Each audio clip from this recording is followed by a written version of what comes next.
everybody. Welcome to week 3 of Snipes and Stripes. I am Jeremy Roenick, and my good friend Tim Peel is the Stripes part of Snipes and Stripes. I am the Snipes aspect, and welcome to NoFilter.net. So excited to have everybody here for another great show. I am sure we are going to enlighten you with a lot of fun stuff that just happened over the last week in the National Hockey League. We'll give it a couple good things, a couple bad things. Tim, I know you have something very important to express to all our viewers. We're very excited to have a new sponsor. Obviously, we are sponsored by My Whiskey, Whiskey in the Wild. Go to whiskeyinthewild.com and enjoy one of the best chocolate whiskeys you've ever had. I'm going to enjoy mine during the show, but why don't you bring a little great news on for us at Snipes and Stripes and No Filter. JR, you are definitely the snipe, but we'll tell this story in one of our later shows about the only goal that I ever scored in the NHL, and I've got the puck in the background to prove it. But you are the snipe master, okay? I've got to put my glasses on. A lot of fans said that I should be wearing glasses when I refereed. Well, I definitely need them now at my age, but I'm really, really pumped. Our first sponsor, our second sponsor is Bet Online. It's a Texas showdown in the postseason. And BetOnline is your number one source for all your baseball wagering info with up-to-the-minute stats, news, scores, and matchup breakdowns. Get the latest game odds, spreads, and totals for the NFL and college football at your fingertips with BetOnline. BetOnline's real-time updates on statistics, news, and odds. We have everything you need to stay up to speed on each LCS all the way through to the World Series. Head to the website today or use your mobile device to get in on the action. Don't forget to use promo code BLEAV, BLEAV, to receive your 50% welcome bonus on your first deposit. Bet Online, where the game starts. Thank you very much, Bet Online. That's fantastic. Buddy, could we have a better sponsor than BetOnline.com? Because the way that we've been picking games over the last 2 weeks, I think we're undefeated. We went 3-0. We went 3-0 on Saturday, and we are on fire. That's awesome. I love it. Yeah, we got to. We're going to have at the end of the show. We'll have our picks for tomorrow. So all you gambling guys and everybody, so your Bet Online picks are going to come at the end of the show for Thursday's game. But I want to start today's show a little bit personal, if you don't mind, Tim, because we found something online that totally pissed me off something fierce, because it had to do with you, my good old partner in crime. And this had to do with a company called Puck Reporter. Puck Reporter and a writer whose name is Aaron, just Aaron. Aaron had the audacity and the stupidity to go on and put up a article on Puck Reporter that says ex-NHL official admits to fixing games. And he wrote this article because he heard you on our own podcast right here on Snipes and Stripes talk about calling a game and calling about what's the mentality of a referee in a game. If there's about 4 or 5 penalties called on one team, probably a good chance that you're going to call a penalty on the other team, whether it was really a penalty that you would have called or might have been kind of a close call, but you're going to call it because you said you wanted to even it up a little bit. And this guy, this idiot, Mr. Aaron, who doesn't put his last name on there because this is such a stupid headline, because the only reason he puts this headline, ex-NHL official admits to fixing games, the only reason he put that on is to get people to read his no-nonsense BS article, which probably nobody reads this stuff anyway, and he doesn't have to have any accountability because it just says article by Aaron. So, Mr. Aaron, my advice to you is don't keep writing negative things. Don't say things that aren't true, because even us on the ice in the National Hockey League, we know when a referee is going to call us a penalty against us because it's the trend that happens. The fact that he accused you of fixing a game because you made a penalty call to make the game a little bit more even is so disrespectful, and it's not good for the National Hockey League. I'm sure they didn't like it, and it's damaging. And he should take accountability. Unfortunately, he won't, for writing such a stupid headline just to get people to read his article, because if he didn't write that, no one would read his stuff anyway. So, Aaron, probably a good idea to be a little bit smarter about what you write, or find another profession, because that was so irresponsible of you. And it's one of the reasons why our country is in such shambles, because all they want to do is cause division. And Aaron, you just tried to cause division within sports fans, the NHL, the referees, and everything that goes along with it. And you ought to be smarter as a writer. So shame on you, Mr. Aaron from Puck Reporter. And that's my rant for the start of the show. What do you think about that? I love it, buddy. He might have been trying to divide us, but I know you, and it brought us closer. And I appreciate, you know, how much I love you, and you've always got my back. And it is unbelievable. It's a world we're living in now, that these bloggers that are living in their mom's basement, yelling upstairs for some more meatloaf, write these articles. It's ridiculous. There's a meatloaf. Yeah. Where's the meatloaf? It's unbelievable. Aaron, do an investigation. Check my bank account. I guarantee you, if I did not fix any games in the NHL, okay? So enough of that. And like you can fix a game at National Hockey League. You can score. You can call a penalty, but you still got to score a goal on a penalty, right? On a penalty. It's not like football that you can literally control points by calling an offensive. A pass interference down by the 2-yard line, and they either get a field goal or a touchdown just because of yardage made from one call. You can't do that in the National Hockey League. So the fact that they are saying that is just so wrong and so irresponsible. And you know what? You brought up a good point, and you remember the Tim Donaghy story. He was the NBA official that got caught up in gambling. He was with the mob, got caught up with the mob in New Jersey, and ruined his career, you know. But I always said to people, they said, could that happen in hockey? And I said, in basketball, you've got 10 fouls in the last minute of a game. You know, it's foul, foul, foul, foul. Nobody really gives it this. Can you imagine if I all of a sudden called 3 or 4 penalties in the last minute? I think, buddy, I watched one of those games that he was calling, and it was a game between Phoenix and San Antonio. And I actually remember screaming my head off, because I had bet on the game, because that was a game that Nash got thrown out, and I think Hardaway got thrown out, or one of their other top players got thrown out. So I'm betting the house on the other team, right? Because Phoenix's top guys are out. And I remember the calls that were being made. I said, this game is fixed by the referees. And sure enough, that guy was reffing that same game. And they showed in that documentary, highlights of that game that I was watching, and I knew it. I knew it was happening. It was crazy, but not in the National Hockey League. Not in that story. Was it a lot of money you lost? It was enough for me to get mad and almost throw my glass at the wall. Yeah, which is back in the day that I was gambling a lot harder than I do now, which was a lot. Yeah.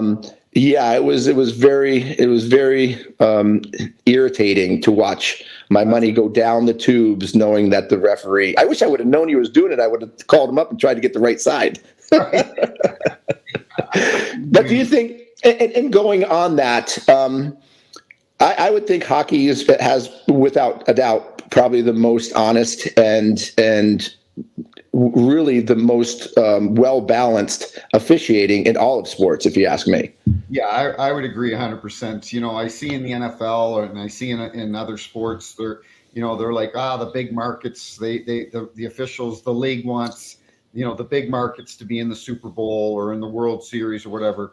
You know, we've had Stanley Cup finals between Edmonton and Carolina. You know, remember that a few years ago. We've had Stanley Cup finals with small market teams. The league doesn't care. The officials don't care. It's never ever been brought up. And we have guys at security from the NHL that come to our training camp every year and kind of warn us about guys that preyed on this Tim Donaghy. And so they do ask you about that, or at least teach you about that preseason from the yes. Yeah, they show us videos of real life stories that happen to people, and there's a lot of bad people out there that'll prey on people that are willing to take that chance. But I guarantee it's never happened in the National Hockey League. So just to get everything straight and on the books, you have never been in a Starbucks and someone come and sit down across from you and hand you an envelope underneath the table and say, "How's your coffee, Tim?" Never happened. Not going to happen. Just never happened, buddy. Well, that's fantastic. Well, we had to get that out of the way, so that's my little rant for the day. Welcome to everybody that is listening. Just want to remind everybody, on your screen, you see the knock button. This is a great aspect that nofilter.net has. Allow you guys to press on that button, sign into the app, and we can bring you right onto the show. We can get your opinions. You can ask a question. We can have a conversation. Always great to hear what the fan has to say. So if you want to join the show, press that knock button, and I'll be sure to bring you in. So let's get right to it. Connor McDavid lights it up again last night. Absolutely fantastic, beautiful goal. Playing in probably in a rebuild team in Nashville. But did you see that goal by Connor McDavid last night? How great was that goal?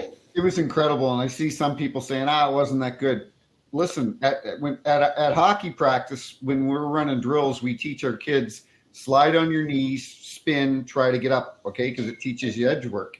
He did exactly that, and he made it look so easy. What he did at full speed, there's only a select few of players that can do that. It's unbelievable. He truly is. Somebody asked me at the rink actually last night, who you think the best skater in the NHL is, and I said, well, it's hands down. It's not even a discussion. Right? It's unbelievable. He's an incredible player. They got off to a slow start. They lost their first two games to Vancouver. I loved Evander Kane's interview in Canada because, of course, the Canadian media, what's wrong with the Oilers? He said, "Yeah, I know the sky's falling. We suck. We stink." Like Kane, I thought Kane handle was awesome.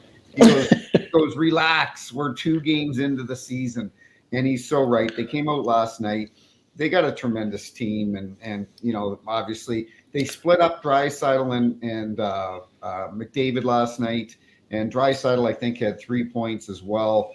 Just talented players, buddy. They're unbelievable. Yeah, but I want to know, what in the hell was that Nashville defenseman doing, skating right by the puck? Did he not? Was he going for a change or something? He forgot to play the puck? Because, listen, know who's on the ice. Know what's coming at you. Make sure that you get the puck out of the zone. Don't let McDavid, whether he's on his knees or skating in full speed, get that puck, because we know exactly and saw exactly what happens when he gets that puck in that kind of situation. When I saw that play, the first thing I thought of was the Stanley Cup Finals in 2019 with the Boston Bruins and St. Louis Blues. And Alex Pietrangelo, with 7 seconds to go in the game, skated by Brad Marchand in front of the bench. And Brad will tell you, he was out to lunch on that play, and they win it and made it 2-0 with 7 seconds to go. And by the way, can we just get something straight here? Because you just said Pietrangelo, and that's exactly how the old guy that I used to work with on that old network that I used to live with, the bald guy that I used to call him Pietrangelo, and I'm like, how can you call him Pietrangelo? It's called Pietrangelo. His name is Pietrangelo. It's not Pietrangelo.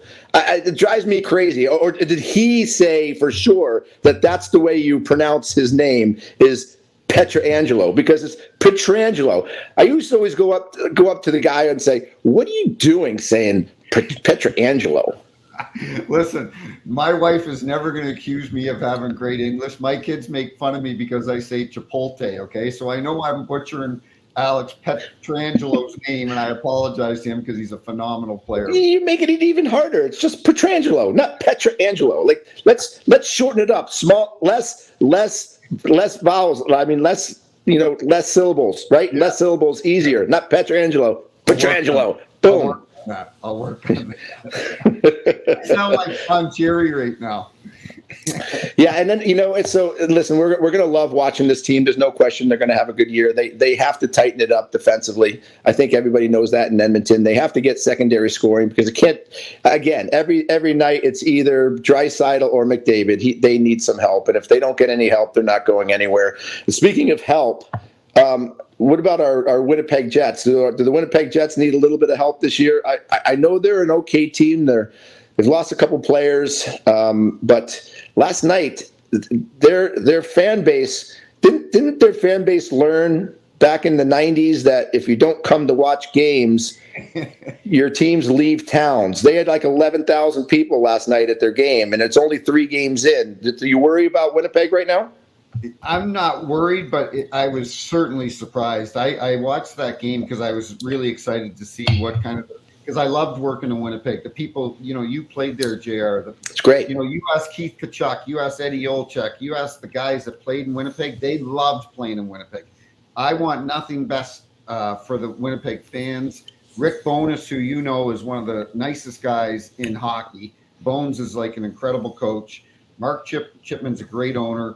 I hope that franchise does well, but it is disconcerting when you see 11,000 fans in a game where LA's coming into town. Pierre Luc Dubois or PL Dubois, whatever he wants to be called now, when he's coming in and he scored, I was surprised there weren't that many fans there. I was really impressed with LA. They got a tremendous team. Well, it's about time LA got it done. I mean, they have not played very all too well to start the season and to go on the road. Maybe that's what they needed to do, is get on the road with the boys and have a little bit of a road trip. But to have Pierre Luc Dubois come back into Winnipeg, you would think that those people wanted to let him hear what they thought of him, right? And I'm sure Mark, the owner of the team, was a little bit disappointed that fans didn't come out to give their disapproval of JL Dubois coming back to Winnipeg. Yeah, I agree with you 100%. You look at LA, though. I know they've been rebuilding for the past few years, but you look at the players on that team. They're so strong down the middle. They're good defensively. You mentioned that they hadn't played well earlier. Phoenix Copley had let in 4 goals on 15 shots one night. Cam Talbot played well last night. Is their goaltending going to be good enough? Is Edmonton's goaltending going to be good enough? That's going to be a question that we'll probably address in a couple months from now. Yeah, well, we expect more from the Winnipeg fans, and like I said, I hope that they learned their lesson from previous experiences. That if you don't support the team, you lose your team, and we know how much. We do know that Winnipeg has a lot of good fans, and we would hate for that city to lose a team again. So come on, Winnipeg fans, get in that building. I know it's not that big, but get in there, support your team. I'm gonna jump over and see if we can bring in Nick right here on a guest. We'll keep talking until he jumps on. But there's a lot going on. There's a lot going on this early in the league that I think is hey, what's up? Look at this beautiful man jumping on our podcast. What's up, Nick? How are you? I'm good, JR. Peelsy, how we doing? You got the Christmas decorations up already in the background? My wife and my daughter are freaks, man. We got the Halloween. Oh my God! We got the Halloween tree up. November will be first. I got to put the Christmas tree up. No, here comes the wife. I'm on a podcast right now. That is spectacular. You're throwing your wife and daughter under the bus because they love to celebrate the holidays. I love that about you guys. I love that. Listen, I would celebrate Christmas all year if I could, but my tree wouldn't last. But Nick, good where for are you you. from, and what's your question, buddy?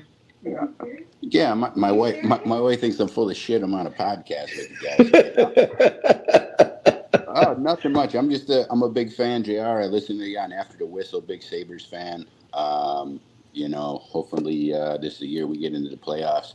PLZ, I'd say for you, man, I'll go with you because I hear JR a lot. No disrespect to you, JR. I love it. But, what's the schedule like? How do you guys, determine the games, where you're traveling? And also, too, I hear a lot of the players talk about where's your favorite places to travel. What was your favorite place to travel to?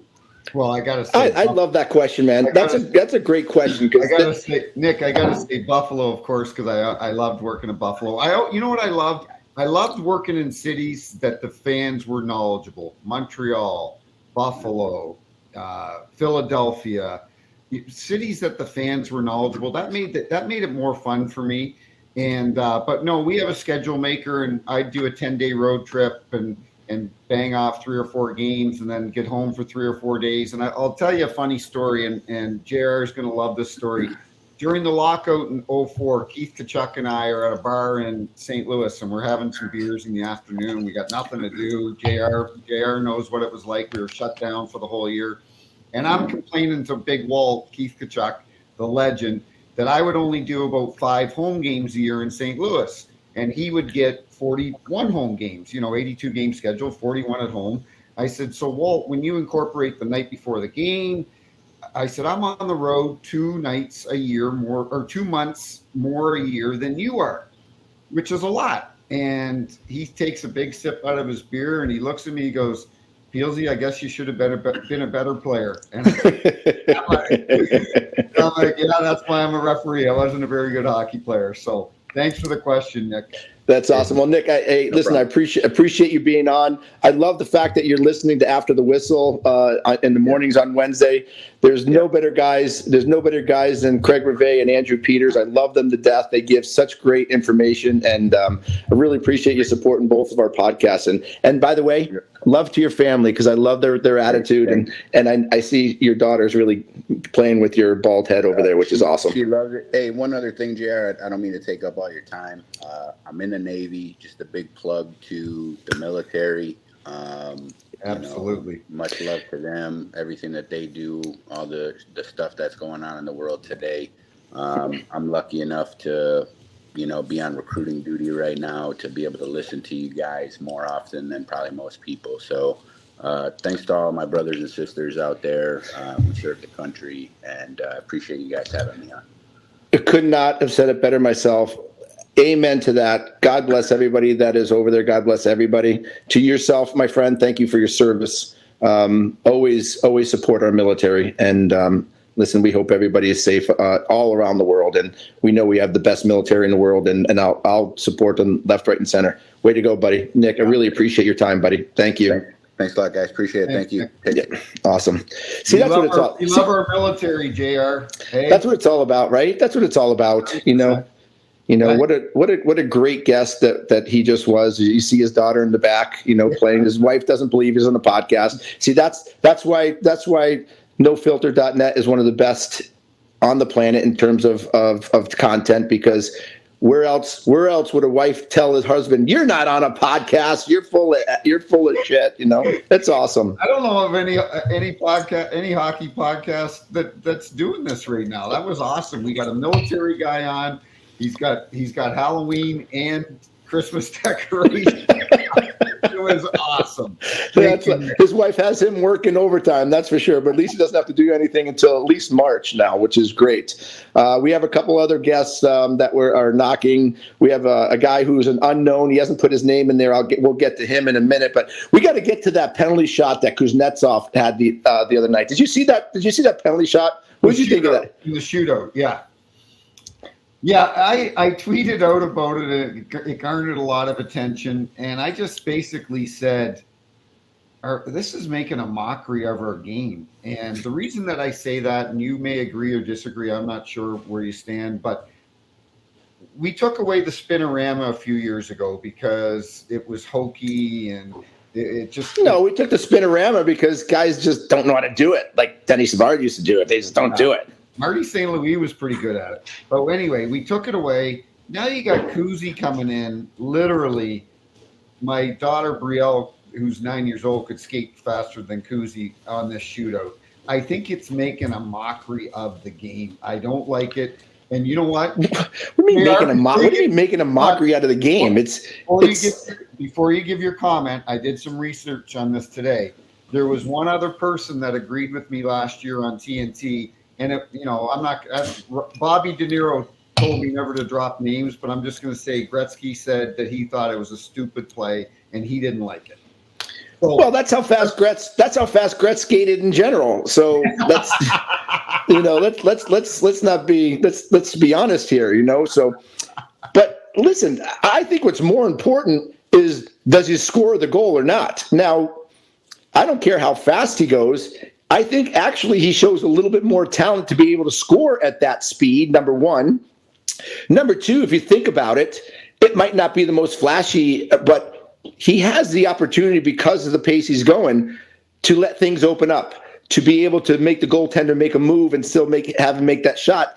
And then what was so incredible, he was going so slow, but how fast did he get that puck to his forehand and let that release go, and the puck was in the back of the net faster than you can even blink an eye? So he went from really slow to incredible talent to be able to go 1-2 in the back of the net, and the goaltender had no idea it was coming to him. Well, I think Markstrom fell asleep. That was the problem. He was coming in so slow from the blue line, it took forever. I don't think when we brought in the shootouts, that's what the NHL anticipated. That's all I'm saying. I don't think it's tough to put into rules. You got to shoot it in this amount of time. You got to do this, whatever. But when they incorporated the shootout, I don't think that they envisioned the player coming in at 2 miles an hour, 1 mile an hour skating in. I showed let me just tell you this. My wife is from Southern. Well, they didn't do it without expecting them not to. They expected more goals. That's what they expected. My wife knows nothing about hockey, Jer. I showed her the clip. I go, "What do you think of this?" And she started laughing. She goes, "That's ridiculous." You look at him. So I don't know. I don't like it. Hey, listen. Score the goal.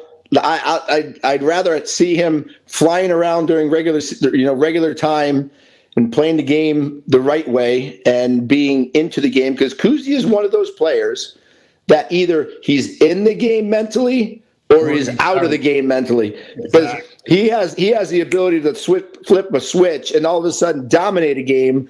But if this guy either doesn't get a good enough sleep and a nap right before the game, or his belly hurts, he'll just shut it right off and he'll be like, I don't feel like playing, and then he's just terrible. He is one of the most up and down players in the National Hockey League that has the most talent, which drives me absolutely crazy. So I'm hoping he turns it on a little bit more than turns it off this year. Yeah, Washington looks I don't know. They look old, buddy. I love Ovi. You love Ovi. We want to see him break records. That team does nothing for me right now. I'm not that impressed. Yeah, I think they're in trouble. A couple of games in, Ovechkin is yet to score a goal. That's not good. He's going to be a little bit pressing. He's going to get frustrated. I don't see them being competitive this year. I know there's a lot of people who think I'm crazy, but we'll see tonight. I know they will be part of our end of the show predictions tonight at the end of this Snipes and Stripes episode. So we'll be interested to see what you think in that aspect. But anything else? What else is really just floating your boat right now in the National Hockey League that you want to talk about? Ryan Reaves. I love Revo. Okay, he played for the St. Louis Blues.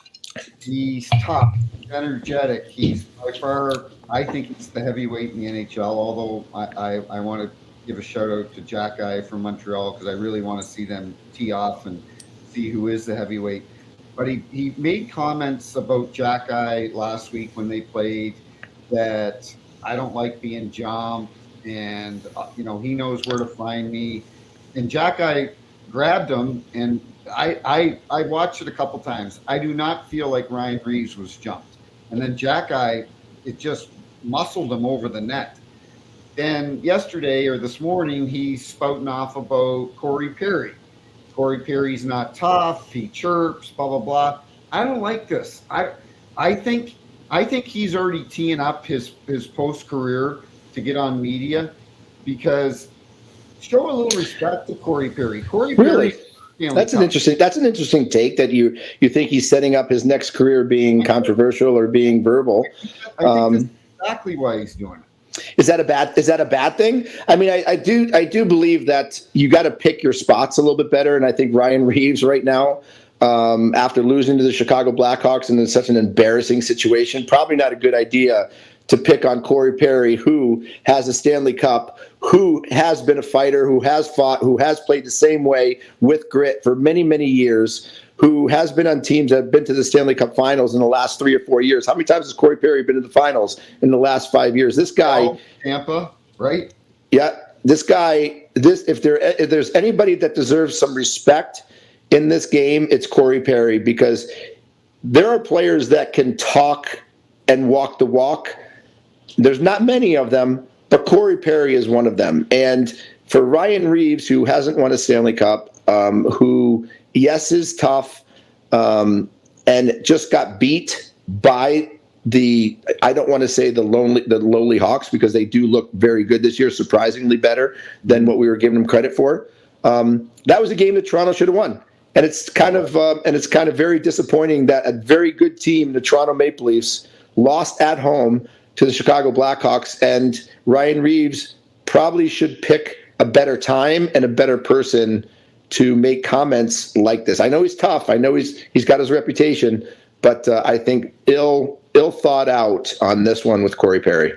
Yeah, I agree 1,000%. You know, you and I, we knew we still know a lot of tough guys. That's not how they talked a few years ago. They didn't call people out. They didn't respect. I feel like he's just disrespecting the game, and I don't like that. I don't like disrespecting players. We will not come on here and disrespect players. We'll come on here and be honest about our opinion about a player.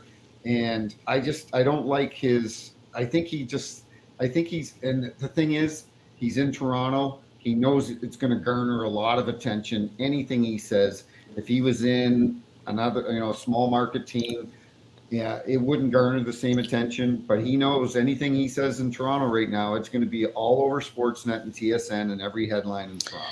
Yeah, hey, I like Ryan Reaves. All right, I like him. I think he's going to be good for Toronto. But again,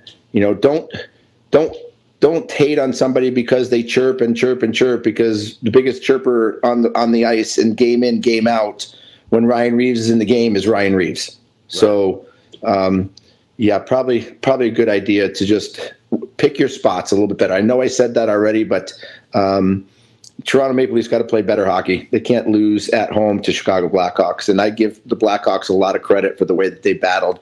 Connor Bedard did not score a point, and yet they still won a hockey game. That's very promising for my Hawks. I got to be very, very honest with you. That's pretty awesome. And I joke about name dropping, but this afternoon I was out at the golf club, and Panger was in town to visit his grandkids,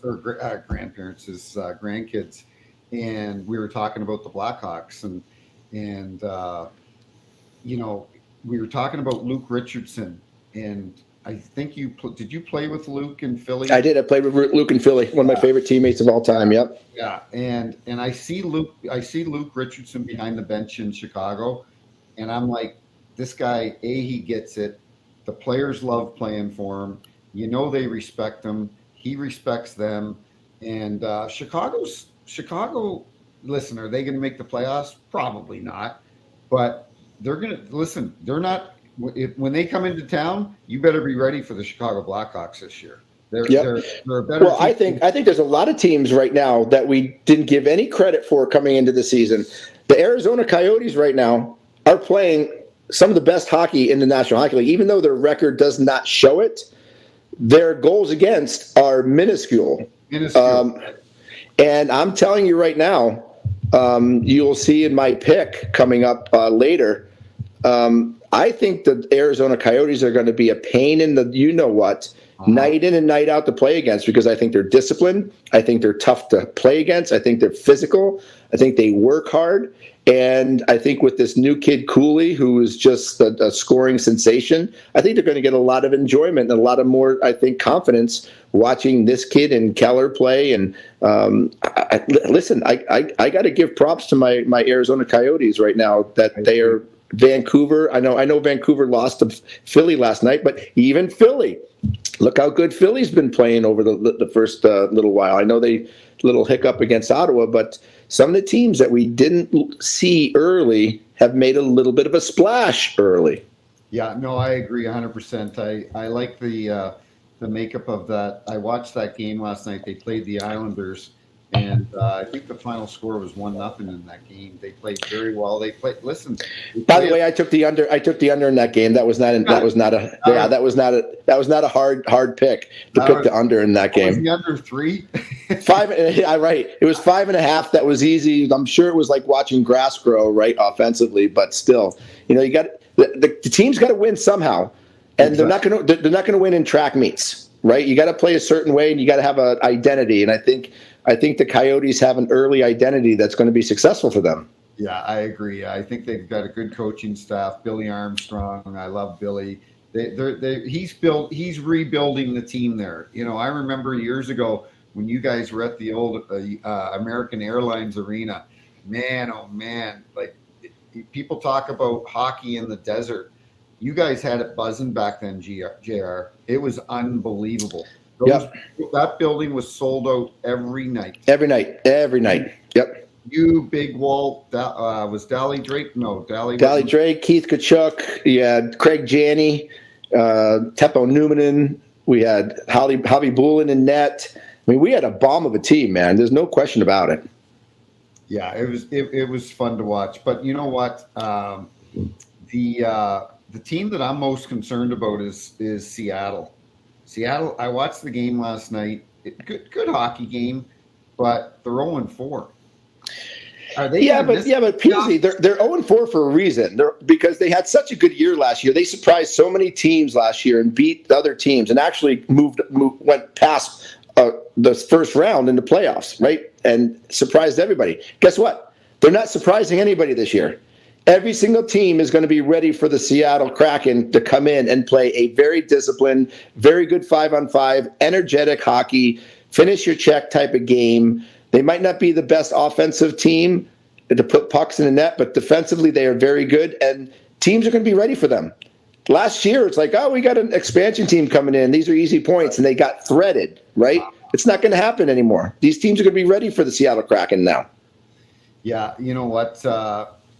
It's, as you know, this league is tough. This league, how many times have we seen? I saw it last year or the year before with the Blues, when Arizona would come into town and Arizona would beat the St. Louis Blues, and actually they're here tomorrow night. And Arizona was one of the worst teams in the league, and they come in and they beat a very good hockey team. This is a tough league to win in, night in, night out. You can't take the night off. As you know. The parity right now is unbelievable. Any team can be any team any given night. We're gonna go on to our guests again. We just love our guests because and our supporters. Rockin' Reaves was on with us last week. We're gonna bring him on again, see what he's thinking this week. He might bring another banger. There he is. What's up, Reaves? What's going on, Jerry? What's up, Tim? R squared, buddy. Can I call you R squared? Because the Rockin' Reaves, I love it. It's fantastic.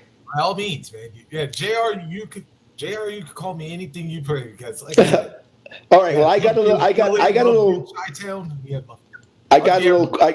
not a beef, but I got a little something for you. So I know you live in the Carolina area, and I went to watch Carolina and Anaheim the other day, and Anaheim gave Carolina an absolute thrashing at home. And I say thrashing. It wasn't even close until the third period. So what the hell happened to your Carolina on the road against Anaheim? That shootout that we had against LA caught up with us. Exactly. Yeah, because I was like, there's the one thing I hate about back-to-backs, because if the first one goes into like overtime or a shootout, you're like, how about 19, 18 shots in a shootout? 9 rounds. Yeah, and I've seen him go there on occasion. And I was like, dude, can somebody freaking win this game already? I know you were probably dying on the East Coast with probably 1:30. Yeah. You had to get up for work and watching that overtime shootouts. Thankfully it was a Saturday, so I was like, yeah, they didn't have to worry about it too much. So what's your take this week, Reaves? What's your take this week? What do you got for us? Yeah.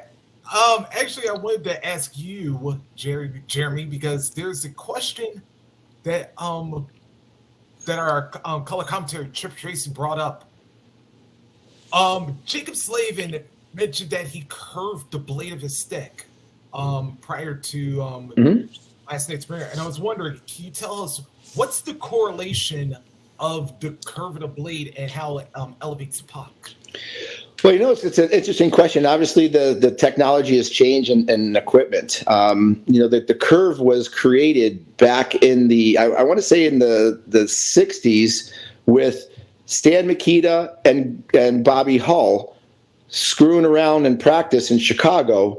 And actually, Stan got really mad in a practice and literally stuck his stick in the door. Now, back in the day, everybody's stick used to be straight. And Stan Mikita stuck his stick in the door and gave it to break it.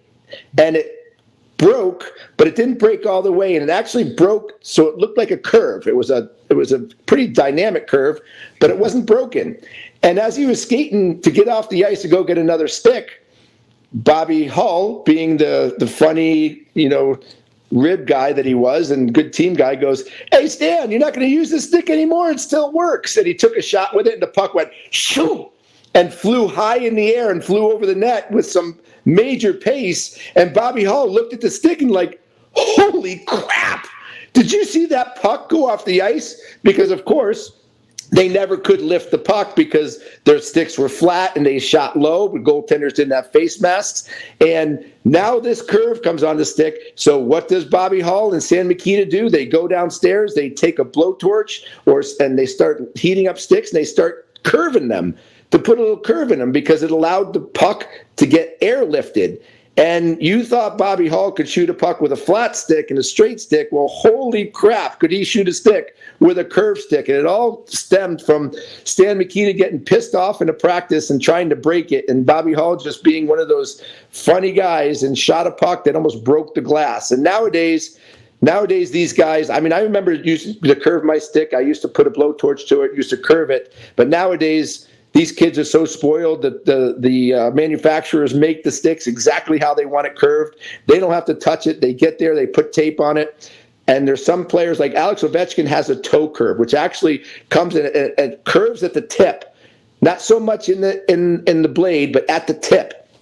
What that does, I don't know, but the National Hockey League has increased the curvature of the stick. I would love to hear Tim's reaction to this on why they did that. Why did they allow players to have bigger curves? And there's been a lot of controversy over the years. Remember back in the day, LA Kings, Marty McSorley gets called in the Stanley Cup Finals for an illegal stick, and they end up scoring on the power play, and then the Kings end up losing to Montreal. I know, Joe, you love this story. That was the last time a Canadian team won a Stanley Cup in 1993, and this controversy over a curved stick and Marty McSorley. It's like, what the hell happened? Remember that, Peelsy? Yeah, that was unbelievable. Marty got called it in Montreal. Montreal called it on Marty, and Montreal eventually won the Stanley Cup and scored on that power play. But it was brought in originally to increase scoring, obviously. And you don't see it too often, though, Peelsy, as a referee. How much did you see as a referee the curvatures of the stick? It used to be called years ago. We would have a stick gauge on the penalty in the penalty box for us to measure it. It used to get called a fair amount. I bet you in my 23 years as a ref in the NHL, I might have measured 2 hockey sticks. It just doesn't happen anymore. It's kind of just allowed. Hey, you curve your sticks, we'll curve our sticks, and we'll go to war together or against each other. So I love it. Yeah, I love it. Reese, good talking, man. That's a great question. I appreciate it. Let me tell a cool story about my old idol, Bobby Hull and Stan Mikita. That was pretty cool. We'll see you next week, okay, pal? All right. Catch you later. Hey, JR, did you happen to see last night Logan O'Connor fought Jordan Eberle from the Seattle Kraken? I don't know if you remember the play last year. Eberle hit Cogliano from behind into the boards and fractured his neck. Do you remember that? I do. I didn't know that they fought. That Eberle fought, though. That's pretty cool. So last year, Eberle hits him from behind. And Jordan Eberle, I'm watching his skill set last night. His skill set's unbelievable. And for him, he's been in the league. I bet he's been in the league 15 years. Been around a long time. And so he cracks the vertebrae on Cogliano's neck last year, knocks Cogliano out of the playoffs. Logan O'Connor from the Avalanche last night comes up to Eberle and says, "Let's go." And Jordan Eberle, I bet you, I didn't look it up, but if he has 5 fights in his career, not even the chance he has 5 fights. And he threw him down, and they went at it. And I was like, that's how it's done. I have so much respect for Jordan Eberle. He's like, you know what? I got to fight this guy, and I may lose, but I knocked out one of their best players last year. And I've got to stand up and pay the tax. I got to pay the tax now. Well, sure. I think it's honorable on both sides. When I broke my jaw in 1999, when Darian Hatcher came after me, and 255 pounds of him jumps up and elbows me in the jaw and breaks my jaw, and knocks me out of the game and out for the rest of the season. I did play in Game 7 of the playoffs against St. Louis, which you probably remember with that big old fire helmet on. The big white. I played one game, but my jaw was broken in 6 places because of that hit from Darian Hatcher. The next year, the start of the next year, our first game of the year was at home against Dallas. and right off the first faceoff, and you know how great of a captain Big Walt, number 7, Keith Tkachuk is, and what does Keith Tkachuk do? Right off the whistle, right off the face-off, he drops his gloves and skates right to Derian Hatcher, and the two go at it head-to-head. Hatch totally obliged, but Walt's like, listen, we've waited all summer, and I'm going to be the one that's coming after you. And that's what a teammate is all about. And that meant a lot to me as a teammate and as a player, that my captain remembered and was planning and waiting for this opportunity to get retribution for me. I love that. I think I already know the answer to the story. Did Walt tell you he was going to do this? No, I had no idea. And that's just Walt. Walt is going to do things because he's a leader. He's one of the best leaders I've ever seen in my life in any sport. And he doesn't have to announce it. He's just going to do it because he knows that's, and you know what? He set the tone. He set the tone for all the young players on that bench, saying, whoa, our captain's ready to go. And we had a good game, and we won the hockey game to start the season off against a team that we hated in the Dallas Stars. Well, to our listeners tonight and people that'll listen over the next few weeks to this episode, YouTube that video of Derian Hatcher going after you. It's. I showed my son the other day. That was a vicious. I don't even know, did he even get suspended back then? Yeah, he got suspended for the last 4 games of the season, or the last 3 games of the season and 3 games into the playoffs. So he got suspended for like 7 games for doing that. And I will tell you this, I have no ill will towards Derian Hatcher. I actually really like the guy. We're good friends. We've talked about this before. I've had him on a podcast before. He's showed his son, the interaction between the two of us. And I have a huge amount of respect for Derian Hatcher. I knocked out Mike McDavid the night before, so it's only fitting that their captain comes after me after I knock out their best player. And I respect that. I respected that about Derian. He's the first American captain ever to win a Stanley Cup. And you got to give him all the props for the career that he had. Now, did I want to hurt him back? Absolutely. Every time I played him, I wanted to chop his ankles off. I wanted to go at him and slash him in the hand and hurt him back. But he's too big, too strong, could never get at him. But what a great guy. What a great career he had. The Hatcher brothers, man, they were tough. They were tough. Whoa. Big, talented, tough. I didn't like going in front of the net with any of those two. Kevin was great too. They cross-check you, slash you, all the things that we call now. Back then, none of that was called. Like, I can't imagine what your body looked like after a game playing back then, getting cross-checked and slashed. Oh, it was awful. I mean, ice bags galore after every game, bumps, bruises, cuts, just we were so sore the next day. It was like ice baths, ice bags. It was just never ending. So I think on that play that he broke your jaw, didn't someone slash you beforehand and you broke? Yeah, Craig Ludwig slashed me in the thumb and broke my thumb right in half. And a second later, my jaw was broken. So I was pretty mutilated right there for the rest of that game. Speaking of making calls and calling penalties, how funny was Tony DeAngelo running into the referee and giving the referee a whole world of crap and then getting teed up. Did you see that play by DeAngelo? I did. I saw it. I was watching that game, and Tony DeAngelo, for the listeners, he runs into Graham Skilleter. Graham Skilleter is a younger referee, but he's been around for a while. He works the playoffs. He's a very good official. And Graham kind of got caught in the toughest thing about our game right now, JR, as a referee, is when they're cycling the puck down low, and you're the ref, you got to somehow try to get to skate behind the net and get to the other side. So you're saying the referee was caught in the wrong place. He was out of position. Yeah, not on purpose. It just happens quick, right? All of a sudden they start cycling, and before he can get behind the net, he's in the way. And he kind of threw a pick on DeAngelo and DeAngelo falls down. Hey, Big Luch on our chat line saying that it's that Italian temper by Tony DeAngelo that got him in trouble. But I think it's Tony DeAngelo that had his blinders on. He's skating and literally going right towards the referee. And you guys are very distinctive on the ice with those stripes. You know that's a referee, and he ran right into him. So the fact that he's yelling at the referee and screaming at him is kind of ridiculous, seeing that he ran right into him himself. He could have got out of the way.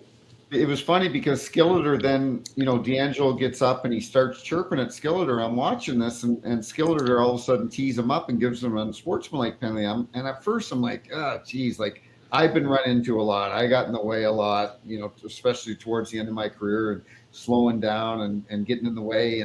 And I thought to myself, I don't know, I think you have to have thicker skin. You just knocked the player down. He's frustrated. But then, after the period ended, DeAngelo didn't learn his lesson, comes out of the penalty box, chirps at Skilleter again. Skilleter now gives him a 10-minute misconduct. So I'm like, okay, he really crossed the line. And we talked about this on the last show, and I think I mentioned it as far as I loved when players had emotion, because I was emotional. And emotion's good for our game. But when an official feels that you've crossed that line from emotion to abuse, that's when we have to give unsportsmanlike. Well, how abusive, how bad, or what do you think he could have said in that situation? And should the referee have maybe thicker skin? Do you think? Because it was, when you watch the video, it happened really quick, and Tony DeAngelo's comment was very quick. So how bad could have what he said in such a very quick moment of time that pissed him off that much to tee him up? I don't know. I think Skilleter, whatever DeAngelo said, I think he crossed the line, like I said, from emotion to abuse. And I think, and I read this morning that once his 10-minute misconduct penalty was over in the third period, Rod Brindamore, who I have a tremendous amount of respect for, and one of the best, and he set DeAngelo for the rest of the game. Never played him another shift. So wow. I know what happened without knowing what happened is Graham came over to Rod and said, your player got a 10-minute misconduct because he said this, this, and this. And Rod would have been like, okay. Because if Rod didn't agree with him, he would have put him back out on the ice. And Rod goes, I guarantee you, Rod goes, he said that? And Graham would be like, yeah. And he set him. I'll give Rod a ton of credit. He set him for the rest of the game. And that is not Rod Brindamore's type of player. Rod Brindamore, I know the player is respectful, very respectful. Very respectful. Is that protocol, though? Is that protocol for a referee to go to the coach and kind of say, hey, listen, your guy is being a little bit abusive. Your guy is acting up. Get your team settled down. Is that respect for the coach, respect for the team, or is that just protocol from the ref? It's not protocol, but to your point, it's respect. It's respect for the game. It's respect for the player, and it's respect for the coach. And if you respect, and we should, there weren't many coaches. So I don't know if there weren't any coaches that I didn't respect. If you respect the coach, and I respected Rod a lot, I would come over and even before maybe a penalty was assessed and say, hey, so-and-so is saying this, this, and this. The next time he says it, I don't want to put you down, but I'm going to have to give an unsportsmanlike conduct penalty. And Rod, this is his warning. I'm just telling you. And awesome. He'd go, okay, Peelsy, thanks. And then if it happened, I'd look at him and he'd just, shrug his shoulders and say, no, you warned me, Yep. Well, we'll see what happens with Tony DeAngelo and how he acts in future games. But he is a Philly kid. He does come from a family of very tough people, and he's got an attitude, he's got a personality, and he's going to let you know what he thinks. And there's a time and a place, right? There's a time and a place. He wore out his welcome in New York. Things didn't work out in Philly for whatever reason. Now he's in Carolina. It'll be interesting to see what happens because the kid got but he does. He's an exceptional hockey player, but also he's kind of like Evander Kane a little bit, and he's had a couple chances in the National Hockey League to play the game. Rangers pretty much threw him out and tried to end his career. He got another chance in Philly, and that didn't go over too well. And he's got another chance. Sometimes you just got to play the game, right? Sometimes you just got to play the game. And I love Tony DeAngelo. I love the way he plays. I've actually talked to the kid a few times. He's been great with me, but he should just let his play do the talking and just be very careful, because I think he's very appreciative to be in the league and has to remember that. But I don't think. But JR, you can't change the stripes on a tiger or a leopard or whatever the expression is. That's just his personality, right? Like, that's his personality. I don't think he can change, because I just think that's the way he is. He's just very. It's a good point. He got into it with Panarin in New York. Panarin was one of the most popular players on the team. You're getting into it with one of the most popular players on the team. You got to look at yourself in the mirror and say, maybe I'm the problem. Well, I think there's a little background behind that skirmish also. I'm sure he didn't feel like he got any protection or support from his teammates when he went after the goaltender, after that game, which pretty much ended his time in Rangers. All right, well, listen, it's the end of the show. Let's give our Bet Online, which is our new sponsor. Let's give our bets, our picks for tomorrow. That will be Thursday. I'll let you go first. So everybody here or everybody listening, we have been on fire with our picks. I think we are undefeated so far this year. We went 3-0 on Saturday. Yep. Thursday has a couple games. I'm going to give you first crack. Who do you like? One team for Thursday's action for our Bet Online beauties. I have a feeling you might have been wanting to take this game, but my pick is going to be St. Louis over Arizona. St. Louis is home. They're 1-0-1 or 1-0-1. Arizona has a tough time scoring goals. I'm going to go with the St. Louis Blues, and that's my pick. Oh my God! I can't believe you just did that. I cannot believe you just did that. You're not supposed to be a good teammate and partner on a show and totally blow away what I was going to pick. But I wasn't going to pick St. Louis. I was actually going to pick Arizona, because Arizona is playing great hockey. They play great on the road. They play awesome in St. Louis, and St. Louis gets fits from Arizona. For some reason, they have a mental block when playing Arizona. And I'm going to pick another game, because I don't want to go against you, because we're trying to let people win games, not have you pick one and me pick the other. Although I disagree with you. I think Arizona is going to win that game. So I'm going to go with Minnesota at home over the Los Angeles Kings. I think Minnesota is a real deal team that nobody's talking about. I think the LA Kings on the road, I think they're going to get better, but I just think Minnesota is a full, very strong team. I think they're led right. I think they're coached right. I think Billy Guerin has put a mentality of a good system into that locker room with the right guys. I'm going to take Minnesota against the LA Kings on Thursday. And you get to promote our new sponsor this year, which we're very happy about, Bet Online. And I think we're going to make people a lot of money. Be a good pick, buddy, because you know what? Minnesota last night went into Montreal, won 5-1. And just before I speak about our advertiser, I was so happy for Marc-Andre Fleury. He had 90 or 100 people at the game. It might be his last game in Montreal. This is why I love Montreal Canadian fans, JR. They may not have liked you when you played, but you know what they did do? They respected you. Okay. Yep. And they were chanting Marc-Andre Fleury last night. I love it. Montreal Forum. Is that not, or at the Bell Center? Is that not unbelievable? I love it. I love it. That's hockey. That's respect. That is respect. And I'm on the same page with you. And by the way, Marc-Andre Fleury deserves every single chance. Every chance. He is one of the nicest guys in the business. I love the guy. So shout out to Bet Online. It's a Texas showdown in the postseason, and Bet Online is your number one source for all baseball wagering info with up-to-the-minute stats, news, scores, and matchup breakdowns. Get the latest game odds, spreads, and totals for the NFL and college football at your fingertips with Bet Online's real-time updates on statistics, news, and odds. We have everything you need to stay up to speed on each LCS all the way through to the World Series. Head to the website today or use your mobile device to get in on the action. Don't forget to use the promo code BLEAV, BLEAV, to receive your 50% discount welcome bonus on your first deposit. Bet online where the game starts, buddy. Beautiful. So go online. Make sure you get your bet in on Bet Online. Grab your Whiskey in the Wild. Watch a hockey game. And appreciate everybody being on this week's episode of Snipes and Stripes. Peelsy, we killed it again. Until next week, we'll see you later, buddy.